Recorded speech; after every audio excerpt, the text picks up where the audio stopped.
En aquel tiempo Jesús dijo a los judíos: Nadie puede venir a mí si no lo atrae el Padre, que me ha enviado, y a ese yo lo resucitaré el último día.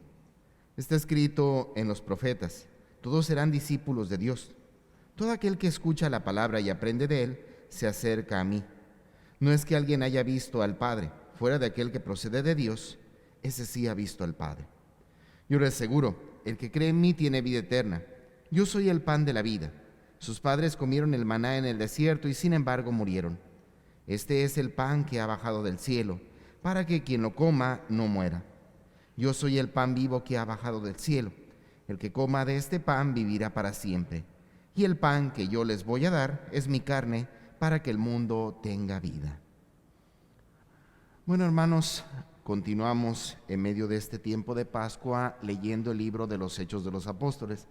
Y les decía el día de ayer, bueno, estas son de las pocas oportunidades que tenemos de también ir comprendiendo y reflexionando juntos, pues todo un libro de las Sagradas Escrituras. No es prácticamente, aunque se oiga medio chistoso, pero como si pudiéramos hacer una especie como de estudio bíblico, en este caso, en este tiempo, del libro de los Hechos de los Apóstoles. Y recordarán cómo en esta historia, en este caminar, todo había partido de ya la vida de iglesia, todo había partido del martirio de San Esteban, ¿verdad? El cual generó una gran persecución encabezada por San Pablo y en la cual los discípulos de Jesús tuvieron que huir a diferentes lugares. Y bueno, el día de hoy escuchamos una de las narraciones de cómo en esa huida de los discípulos de Jesús, pues la misma gracia de Dios se sigue manifestando, en cuanto que Felipe iba huyendo, y es aquí donde se encuentra con este alto funcionario etíope, ¿verdad? ¿Y a qué me refiero? Nos cuenta el pasaje, cómo él iba en su carreta, pues ciertamente con un libro del profeta Isaías, un pergamino, y lo iba leyendo. Pero en medio de ese leerlo, en medio de ese contemplarlo, pues ciertamente no entendía absolutamente nada, ¿verdad? Y aunque él iba huyendo, es ahí donde escucha la voz de Dios que le dice: acércate, ¿verdad? Nos cuenta el pasaje cómo se acerca, y al darse cuenta de ello comienza a explicarle las Sagradas Escrituras. Todo este encuentro concluye en el hecho mismo de que ese etíope pues le pide a él ser bautizado, ¿verdad?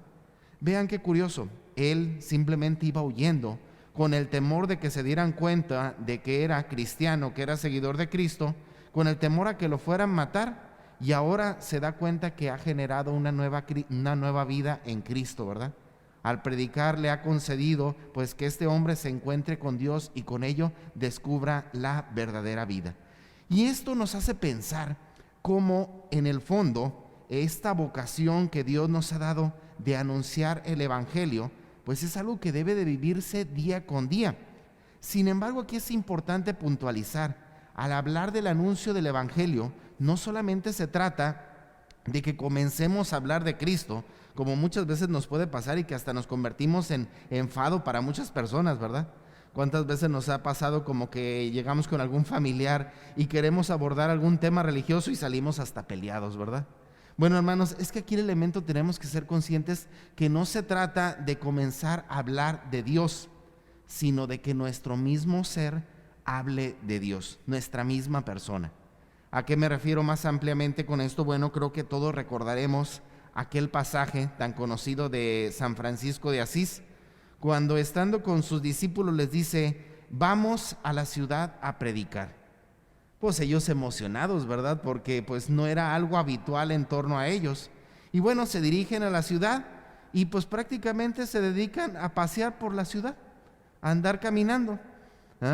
Ya al final les dicen: ¿saben qué? Ya terminamos de predicar, regresémonos. ¿Qué está pasando? ¿Y dónde queda la predicación?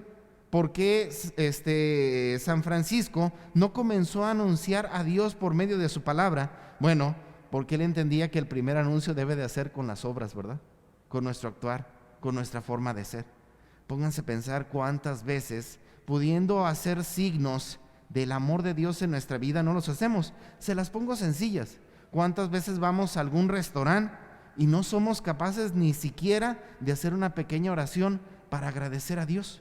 Porque al final de cuentas es verdad, aunque es nuestro trabajo, pero tenemos que reconocer cómo la providencia de Dios se sigue haciendo presente en nuestras vidas. Ustedes mismos pónganse a pensar en este ambiente de pandemia, cuántas personas literalmente se han quedado sin trabajo, cuántas personas literalmente han perdido sus empresas.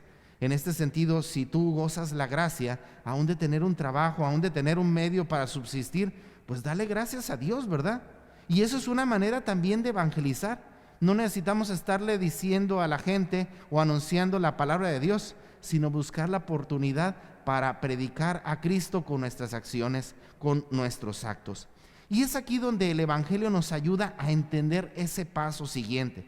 Cristo mismo dice: nadie viene a mí si mi Padre no lo llama. Aquí vamos al primer elemento. La palabra de Dios sigue haciéndose presente por diferentes medios, por diferentes lugares. Y es ahí donde se manifiesta en un primer momento el llamado de Dios, el cual tiene que seguir un proceso. Pongamos quizás el ejemplo más presente que tenemos ahorita nosotros, pues esta realidad que nos ha planteado la pandemia, de tener que participar de la Eucaristía por televisión o por medios digitales. Sin embargo, en medio de esta situación también tenemos que reconocer que aunque hemos dicho que no es lo mismo, sin embargo la palabra de Dios genera un cambio en nuestras vidas. Si vieran cuántas veces, y yo creo que muchos de ustedes lo habrán dicho, cuántas veces he escuchado la expresión de que antes pues solamente éramos personas de misa los domingos, ¿verdad? Y ahorita en realidad la Eucaristía, la escucha de la palabra de Dios, se ha convertido en el alimento indispensable, ¿verdad? A tal grado que si por diferentes razones un día no puedes ir a misa o un día no puedes escuchar la misa por estos medios, sientes que algo te hace falta, ¿verdad? Sientes una especie de vacío en tu interior. Es entonces ahí donde nos damos cuenta cómo Dios, por estos medios, siembra su palabra, llama a que nos acerquemos a Él. ¿Cuál es el segundo paso? Bueno, recordemos, hemos estado leyendo el Evangelio del pan de vida, ¿verdad? Entonces es verdad, estos medios nos permiten escuchar la palabra de Dios y en un primer momento fortalecer nuestro corazón. Pero si aspiramos a gozar de la vida eterna, necesitamos acercarnos, alimentarnos del cuerpo y la sangre de Cristo. Entonces, bueno, hermanos, no me canso en enfatizar el hecho de que ojalá y esto pudiera ser ahora un rostro de esta nueva realidad cristiana que estamos comenzando a vivir todos nosotros. Y es el hecho de participar en la medida de nuestras posibilidades diarios, si quieren, o de vez en cuando por los medios digitales. ¿Por qué? Porque nos permite fortalecer nuestro corazón en la palabra de Dios, en la fe. Pero sí tenemos que buscar el medio para que, así como la iglesia nos lo pide, mínimo una vez por semana acercarnos, alimentarnos físicamente del cuerpo y la sangre de Cristo. Porque recordemos, el único que da la vida eterna es Cristo. La palabra nos llama, pero el que da la vida eterna es Cristo. ¿Por qué? Porque el Padre, Dios, a Él se los ha dado. Bueno, hermanos, pues pidamos a Dios que siga obrando grandes maravillas por todos estos medios que nos permite comunicarnos y escuchar y fortalecer nuestro corazón por medio del anuncio de la palabra de Dios.